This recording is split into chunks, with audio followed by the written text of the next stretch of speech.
Hello friends, welcome to my channel. कैसे हैं आप सब? होप आप सब अच्छे होंगे।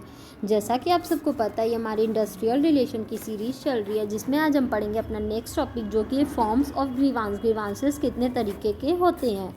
When the legitimate needs are not fulfilled, जब एम्प्लॉयज़ की ज़रूरत पूरी नहीं की जाती है। Employees dissatisfy with his job for genuine reason, employees क्या होते हैं, अपने जॉब से खुश नहीं होते हैं और उसके लिए कोई उनके पास एक ठोस रीज़न होता है, जैसे कि example breach of terms of employment etcetera. मतलब हो सकता है जो भी एम्प्लॉयमेंट की उनकी टर्म्स एंड कंडीशन हो, उनको तोड़ दी जा रही हो, उनको फुलफिल नहीं की जा रही हो, इस वजह से कोई भी डिससेटिस्फैक्शन होता है, तो वो बेसिकली ग्रीवांस कहलाता है। आइए हम लोग इसके टाइप्स देख लेते हैं कि किस किस टाइप के होते हैं। बेसिकली फैक्चुअल के दो होते हैं, डिस्गाइज्ड और इमेजिनरी होता है। ठीक है, आइए हम लोग इसको पढ़ लेते हैं कि डिस्गाइज्ड और इमेजिनरी क्या होता है। When the dissatisfaction reason are unknown by the employee himself, जब एम्प्लॉय को खुद ही नहीं पता होता है कि वो क्यों डिससेटिस्फाइड है ऑर्गेनाइजेशन से, उसको हम लोग डिस्गाइज्ड के अंडर रखते हैं। This may be because of pressure and frustration that an employee is feeling from other direction.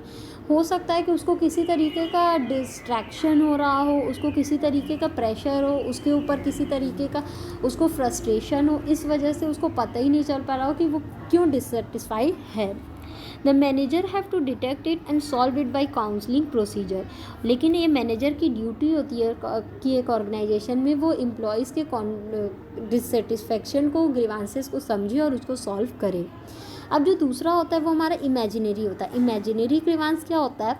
When an employees grievance occurs due to wrong perception, wrong attitude और wrong information etcetera.